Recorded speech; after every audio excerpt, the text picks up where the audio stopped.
What's up, YouTube? It's your boy Big Boy John 25. Today I'm going to do my WWE SmackDown review and highlights you guys to do. Hit that like button, hit the red button. Let's get started.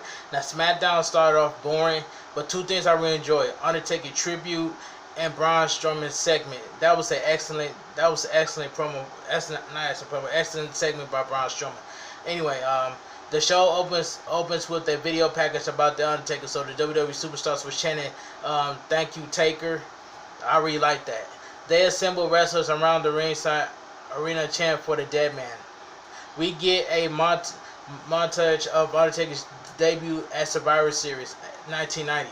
One of my favorite matches was Undertaker versus Mankind in the Hell in a Cell match. That match was good. Undertaker versus Triple H. That match was good. And Shawn Michaels versus Undertaker. That match was good too as well. So I just want to put that out there. Even though that was one of my favorite matches of all time. But anyway, let me continue.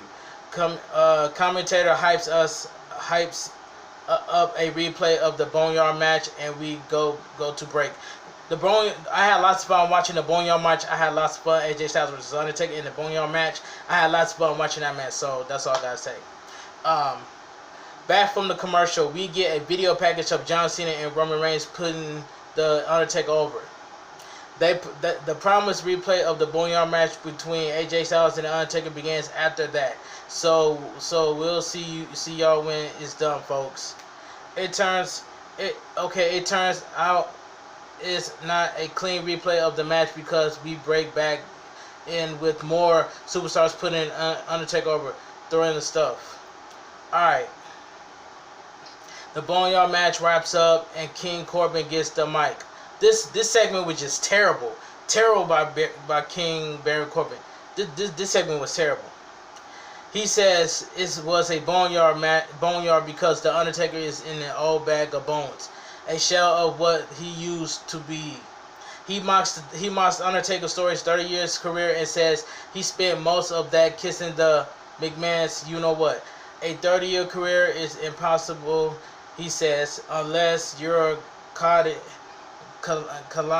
and protected by the owners. And the Undertaker has been stealing money from WWE for the last 20 years.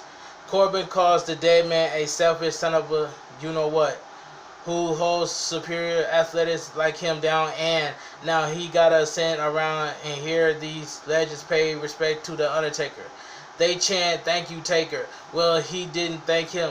He wants to leave Mark Calloway with one final thought. He sucks. Jeff Hardy attacks from behind. He knocks Baron Corbin to the floor and takes him out with a drop kick through the ropes. And so we go to commercial break. Back from commercial, we get Stone Cold Steve Austin and Kurt Angle putting the Undertaker over. Jeff Hardy is interviewed backstage. He says Undertaker will be on his Mount Rushmore 4 times, and everybody in this company owns a debt of gratitude to him. Since the dead man can't be here to do it himself, he's going to challenge Baron Corbin to a match tonight. All right, Bayley and Sasha Banks join the commentator both. I love this TM. I love Sasha Banks and Bayley join the commentator. I had lots of fun listening to them. So it is what it is. Alexa Bliss versus Dana Brooke versus Lacey Evans versus Nikki Cross for the SmackDown's Women's Championship No. 1 Contenders match. This Fatal 4-Way was a decent match. It was just decent. But I appreciate TM. TM was right about one thing, so TM, shouts to you. Alexa Bliss was coming out by herself, and me and TM was thinking about this was about to be a tag team match, but instead it was a Fatal 4-Way match. So anyway,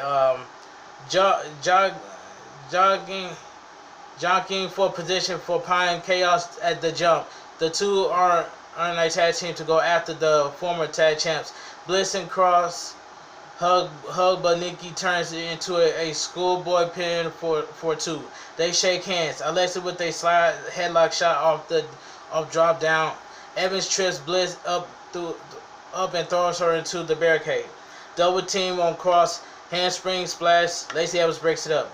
Nikki with a forearm to both Bliss back, and they go stack up in the corner. Handspring back elbow from Brooke into a lariat in the senton del senton. Evans. Lacey turns on Dana. Grounded punches get under another handspring back elbow scoop and they slam. Dana Brooke head up to the top senton. Cross breaks it up. Alexa in hard right into the Noah Otoshi on Dana. She goes up top thinking Twisted Bliss. The knees are up. A drop kick from Lacey Evans sends Dana Brooke out to the ring. She fights off the tag champs 1-on-2, but Nikki stacks her up in the corner. Stinger splash sidestep to the apron, preparing her with a strike slingshot elbow drop. Brooke back in and she lays her out with a woman's right hand. Cross rolls her up. Nikki Cross wins by pinfall with a slide floating press to become the #1 contender to the WWE SmackDown Women's Championship. We see tag teams chilling out backstage ahead of any autonomous matches to send us through the break. Now, Nikki Cross versus Bayley at Extreme Rules. My opinion is this: I want the old Nikki Cross back. This is how it used to be on NXT. And I know TM is going to agree with me down below in the comment section that he knows that he wants the old Nikki Cross back. Will we get the old Nikki Cross at Extreme Rules? We don't know. So I just had to put this out there. But anyway, back from the break, Triple H and Shawn Michaels add their voice to the pile of tributes for the dead man. Cesaro and Shinsuke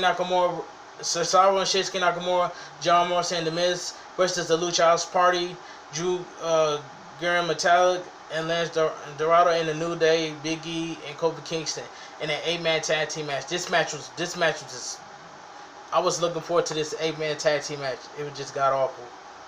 Alright, anyway, Big E starts. He wants one of the artists, but he gets Miz to start wailing on him to the apron, clubbing blows back inside tag made. Cesaro and Lance Dorado go at it.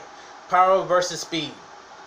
Lucha wins the day and they keep the Swiss Cyborg isolated of a beat. Getting Metallic in the corner, working him over. Tag to Morrison and Kofi Kingston, and we go back to the break after. Back from the break, Kofi Kingston is still in a bad way as Miz and Morrison works him over with a quick tag. Metallic gets the tag. Springboard takes John Morrison out. Drop kick from everybody else as they run in, but Morrison cuts him off with a kick. Off the ropes. Rolling Sunset Flip Powerbomb 42. Tagging Dorado, diving moonsault sets up with a shooting star press, but all the heels make the save. The match breaks down. The New Day hits the running, brawling, breaks out, and New Day fight the Artist Collector up the ramp out of the arena. Miz tags in, whips Dorado across springboard stunner. Lands up the dive. Frankenstein puts Morrison on the floor. Metallic Legal hits walking the ropes. Lucha House Party and the New Day wins by pinfall. This 8-man tag team match, I was not looking forward to this. It was just god awful. But the right team won. King Baron Corbin is interviewed backstage. Who cares about Baron Corbin? He scoffs at the idea of Jeff Hardy being moderated by The Undertaker and says he's going to teach Jeff Hardy a lesson in reality. Braun Strowman is showing backstage to send us to break.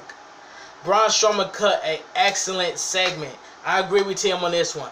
Braun Strowman cut an excellent segment. I like this. So we're gonna see this match at Extreme Rules.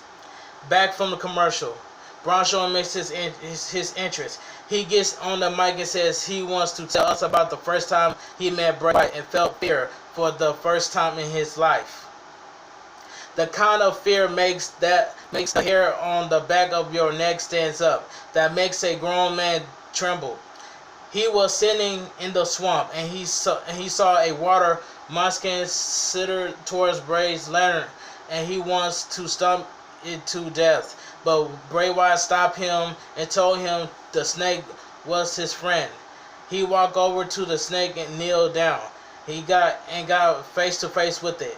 The snake climbed up and lashes out and bit Bray Wyatt right in the face. And all he did was laugh. He laughed as the snake bit him over and over and over. And Braun knew he was in the presence of evil. Wyatt didn't get poisoned.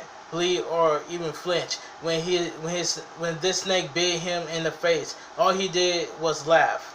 At that moment, he knew Bray Wyatt as the devil himself, and so he started to doing the devil work. And the bad part of all that was that he loved every second of it.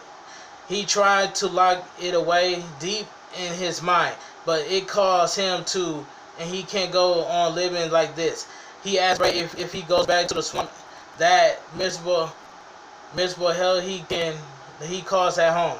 There is only two ways this is going to turn out. Either he comes out of the most evil son of a you-know-what the earth has ever seen, or he's coming out with the suffocation that he spits in the devil's space and drag him into the swamp to let alligators finish him. Strowman laughs and we go to commercial break. This one of the best segments on SmackDown, Tim. I gotta applaud this one. Back from the commercial, Dave Bautista and Mick Foley offered their tributes to the Undertaker. King Baron Corbin versus Jeff Hardy. This main event was garbage. This was garbage. But anyway, Corbin in control early on. Hardy turns it around after a trip to the floor and brings it back in to the ring. With hard strikes, Whip reverses back elbow in the corner. Up top, whispering in the wind, but nobody's home. Baron throws Jeff into the post. He marks the Undertaker kneeling, calling the lightning pose, and we go to break. Back from the break, about a dozen members of the roster have surrounded the ring, support Jeff Hardy in the middle of pandemic, during which of a significant number of their fellow employees have tested positive positive masks. I botched that a little bit, my bad, y'all. Of course not, I can't. Deep breath. Corbin's in control, action to the floor, back in cover for two. Jarling for position, but barely, because Corbin isn't any good to straight up signals, and Hardy and warns down with age. Jeff with his combat sequence deep six gets deep near fall. Hardy regains control and goes up top. Jeff Hardy wins by pinfall with a swanton bomb. Post-match, Corbin attacks Hardy, but the New Day cuts him off and Big E hits the big innings. For some reason, Braun Strowman comes in and hits the running power slam. Matt Riddle hits a dive in senton. The baby face is celebrating. The show is over. SmackDown was a boring show, but Braun Strowman cut an excellent segment, and I like the Undertaker's tribute. So that's all I gotta say from here. If you guys enjoy my WWE SmackDown review and highlights, give this video a thumbs up. Give me 1.1K views on this video because I already explained what happened on Friday Night SmackDown. I will leave my Twitter, my Instagram, and TikTok down below in the description, man, so you guys can follow me there. And if you guys follow me on Twitter at BigBoyJohn25, I'm on the road to 200 followers on Twitter. I will give everybody a shout out, so please give me 200 followers on Twitter. I love you guys from the bottom of my heart. Thank you guys so much for keeping me in your prayers on Twitter. DJ Storms, Coltrane, Semi Talks, Desmond, everybody else that's watching this video. Thank you guys so much for keeping me in your prayers on Twitter, man. But guess what? I'm officially back on YouTube. So spam in the comment section, KFG fire emoji, cause I'm back. Can I get a welcome back in the comment section? Okay. This your boy Big Boy John 25, KFG gang. Subscribe to my channel if you're new. Drop a like on this video, and I'll see you guys in the next video. KFG gang is back, and I'm out of here.